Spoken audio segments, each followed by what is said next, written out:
મોરબીના સોની જતીનભાઈની દુઃખદ હત્યાની ઘટના તારીખ 19/2/2026 રોજ બની.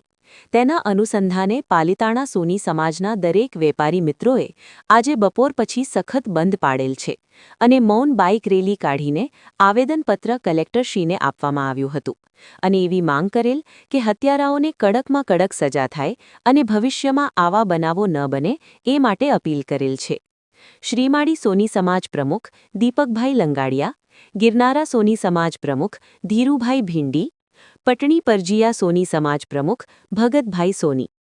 એપીએન અસૂલ ન્યૂઝ, પાલિતાણા. આરબી રાઠોડ.